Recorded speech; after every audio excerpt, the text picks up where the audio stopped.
Welcome to the Software Report, a leading information source on software companies and solutions. In this episode, we speak with Justin Borgman, founder and CEO of Starburst, a data platform that provides fast, secure access to distributed data across clouds, on-premises systems, and hybrid environments. Built on open source Trino, Starburst helps organizations unify their data without costly migrations, enabling advanced analytics and AI at scale. Today, the company is trusted by enterprises in more than 60 countries for mission-critical applications. Justin founded Starburst in 2017 after serving as vice president and GM at Teradata, which acquired his prior company, Hadapt, an early pioneer of SQL-on-Hadoop. I'm your host, RJ Lumba. We hope you enjoy the show. If you like the episode, click to follow.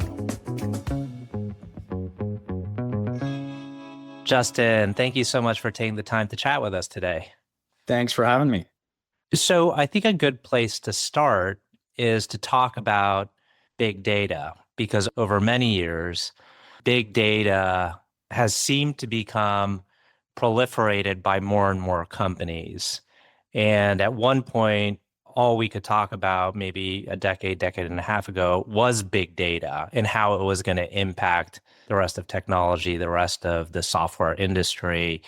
It's receded in terms of people's immediate kind of attention. Everything is on AI now, which of course is related to big data.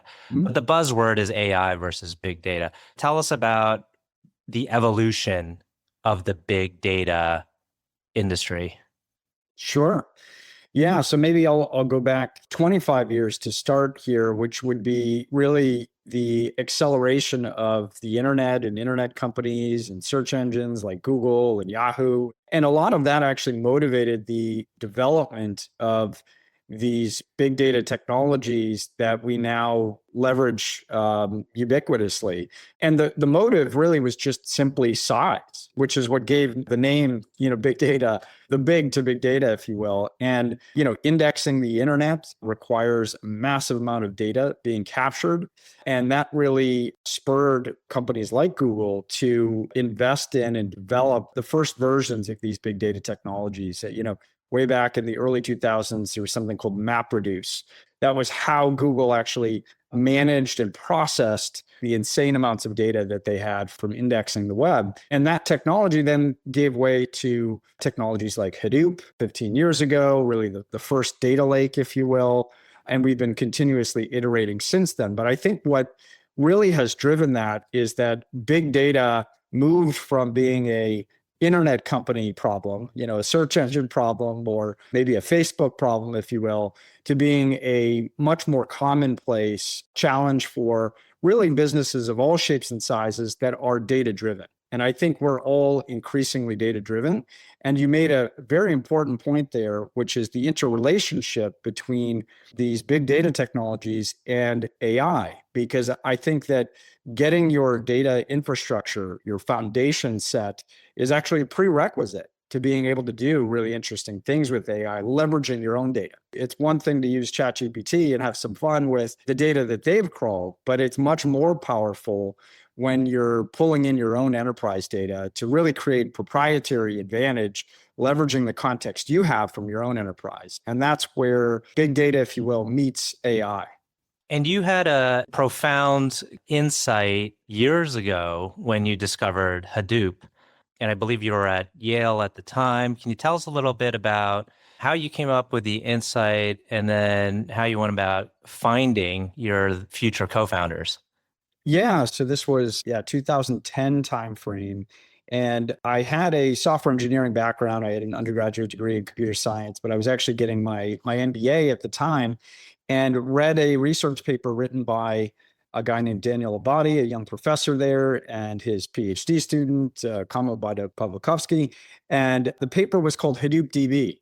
And Hadoop was a pretty emerging technology, but what was so novel about this paper was really thinking about Hadoop as a database, as a DB, if you will. And that was really what the research was all about, was applying a SQL interface to allow you to do traditional data warehousing analytics, the types of things that you would have previously spent millions of dollars on with Oracle or Teradata or IBM, you can now do very cost effectively and at a very great scale, leveraging Hadoop and this Hadoop DB concept, if you will. And so that led to my first company, which was really commercializing that research with Daniel and Camille. They became my co-founders. And we built that business over 4 years, ultimately being acquired actually by Teradata and spending some time there post-acquisition. And you seem to have a knack for going right to the pioneering technology and forming a company around that and building that company, scaling that company. Let's head into now the founding story of Starburst. Yeah. So Starburst was really formulated, I would say, in that period post acquisition for my first company, spending time at Teradata.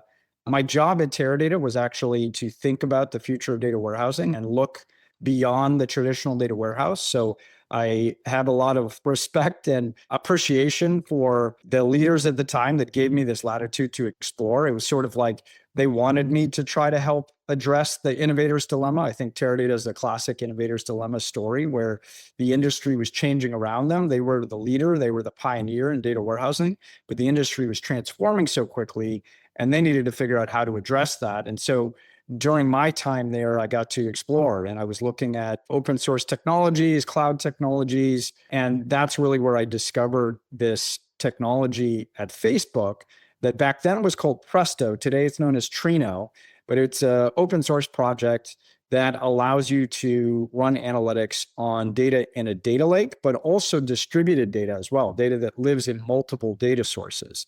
And I thought that was a really interesting concept because one of my observations at Teradata was that despite them being the industry leader for a number of decades, they were like the snowflake before Snowflake, if you will. Not one of their customers actually had all of their data in Teradata. It just became impossible. And that was a lesson born out of 30 years of experience that Teradata had at that point.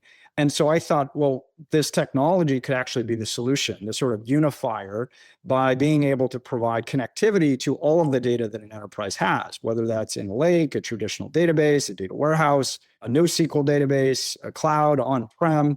It was this sort of single point of access to all of your data. And that's what got me excited about it initially. And so me and a few members of my team ultimately left Teradata to form Starburst to really bring that idea to life and commercialize it. What was the limitation at the time? Why wasn't a data company able to unify all different types of data, the comprehensive set? It was really sort of antithetical to, I think, just the way that database companies have been built up to that point, which was partly technical, but partly business reason. And I'll explain what I mean by that. On the technical side, there was this belief that controlling your own storage and optimizing the storage was necessary to achieve great performance. And so all the databases that came before us had their own proprietary storage that was highly optimized for the query engine component. You can think of a database as really like two parts, the query component, the storage component. And those were always joined together and optimized for one another. And so the idea of breaking that apart and really allowing the query engine to access all types of storage was a new idea at the time. The other reason, the business reason, is that storage piece, that proprietary storage actually creates lock-in, which is bad for customers, but good for vendors. And so, if you think about the story of Oracle, quite frankly, it's a story of lock-in. I don't think there are many Oracle customers today, despite their recent stock performance, that would say, I love my Oracle database and the fact that I can't get my data out of it. I think the reality is that lock-in is what has built such a big business for them, but it's also led customers to feel trapped. And I think that was also true in the data warehouse space. And it's part of what has driven, I think, a lot of the interest around open formats today, particularly formats like Iceberg, which have gained tremendous popularity. So you mentioned Oracle and Iceberg, and I'm wondering if we can help give the audience some insight into the market landscape, like in where Starburst sits. Like what is Starburst excellent at and outcompetes at compared to others in the market? Yeah, so I would say fundamentally, if you believe that Iceberg or open formats in general, with Iceberg being kind of the leading contender there, that's where you want to store the majority of your data as much as you can. then you want to find a query engine that's well paired to work with those Iceberg tables. And really, from Iceberg's first beginnings at Netflix, they were running our queries from Trino, or Presto as it was known before it, on those Iceberg tables. In fact, they were kind of made for each other, really. So there's a lot of history there in the open source community of these two technologies working together. And as a commercial company, we've really made that easier and faster and built out kind of the full end-to-end lifecycle, from ingesting into Iceberg tables, either as files or streaming ingest, managing and optimizing those tables, and then, of course, querying them with our query engines. So that's one piece. And then I think the other piece is, whether or not you believe that you will probably have data outside of the lake or outside of traditional data warehouses as well. And our belief, very much so, is that there will always be heterogeneity in the data landscape, because there will always be these purpose-built systems. There will always be disparate teams creating their own piece of an architecture, where the data at the end of the day is going to be valuable to either an analyst or, now in the future, AI agents that will need that context in conjunction with the other data in the enterprise. And that's, again, where I think we're uniquely positioned because of our federation capability, where we can join data from multiple data sources, and we can do that in a very secure and controlled way. It's one of the reasons that financial services, for example, happens to be one of our largest verticals. Today, we serve 10 of the 15 largest banks, and those banks are really the epitome of complexity. They have every possible data source you can imagine, and being able to move all of that data around becomes impractical. So being able to access and query it directly has a lot of benefits to that. You mentioned financial services. What are some of the other sectors that you think your solution is most helpful for? So I think any business that has a degree of scale to it. So, probably our second biggest vertical would be technology companies. Mm-hmm. A lot of the big technology names that you've heard of are users and customers of our technology because of the scale. And the scale would be cost prohibitive for them to use a traditional data warehousing technology. So being able to scale in a cost-effective manner is one of the reasons that those types of businesses end up choosing us, because the volumes of data that they have are just so extreme, you couldn't use necessarily a traditional technology. We also do well in other regulated industries. So healthcare, other aspects of financial services like insurance, telcos, companies that have to contend with global data privacy, data sovereignty constraints. Again, you're going to have disparate data sources when you have to deal with those types of laws and regulations. And those are challenges that we're well suited to solve. Can you give us a sense for the scale of the company today? Yeah, we don't share our revenue figures, but we are over 400 employees today.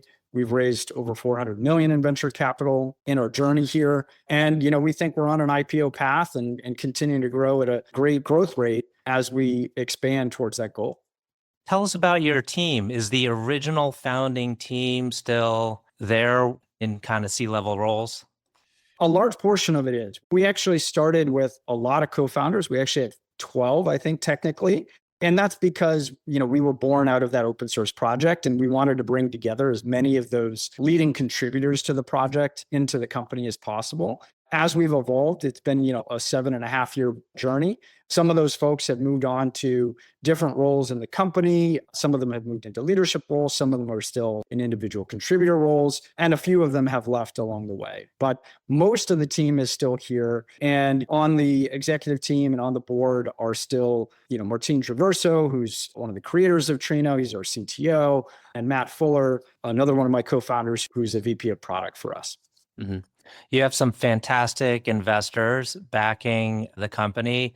And I think you were very intentional about when you decided to bring in outside capital. You have some kind of philosophies on maybe when it's too early to take in outside capital. How do you think your approach with Starburst and capital has helped set up the company in maybe a more stable and more methodical journey? Yeah, you're absolutely right. And I would do the early part of Starburst over again in a second, the same exact way.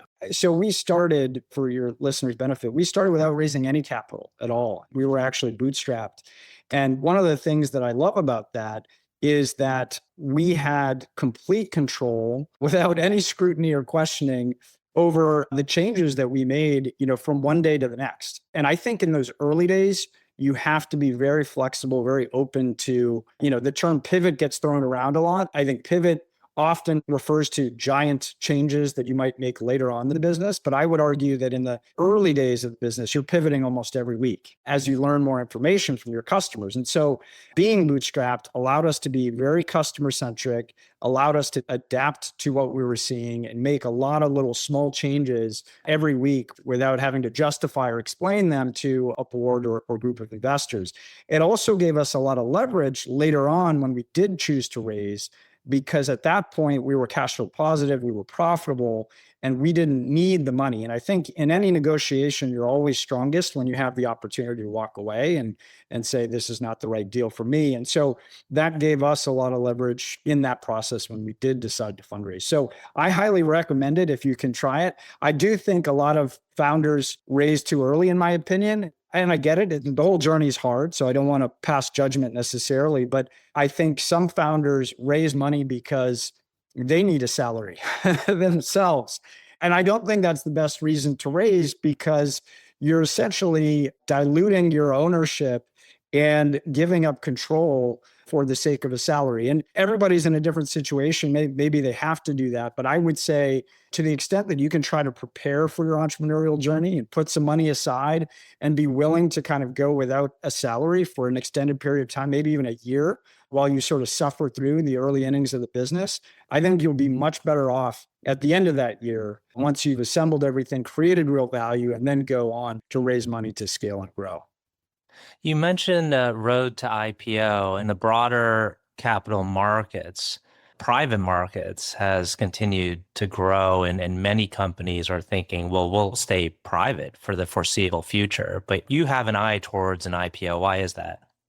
I think the main reason is really providing an avenue for liquidity for the employees who've been in this journey.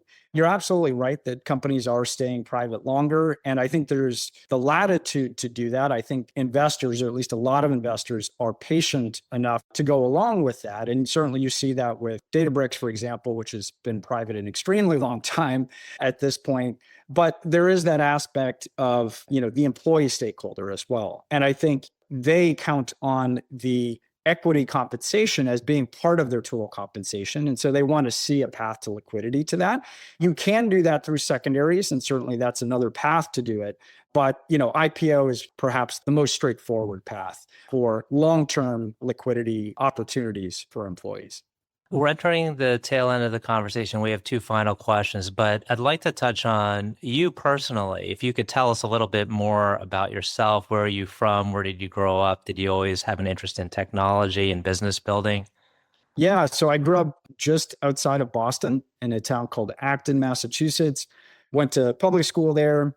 Had a great, early education. It was a sort of a competitive public school that I think set me up well for life and the competitive dynamics of technology, certainly. And I think one of the things that inspired me growing up, for me, like my formative teenage years were really in the 90s, when you saw that first leg of internet company development and so many businesses that were literally transforming our lives. And I think that potential to have impact in a very profound way was something that stuck with me from that point, that I saw, Cisco and Microsoft and Google really transform the way that we lived as a society. And I thought, geez, if I could have an impact to positively improve the world through technology, that would be super gratifying, super rewarding. Not to mention, of course, it's an avenue to create wealth and independence and so forth as well. But those were things that stuck with me, I would say, in my teenage years, motivated me to go get a degree in computer science, become a software engineer, later on going to business school and launching my first company.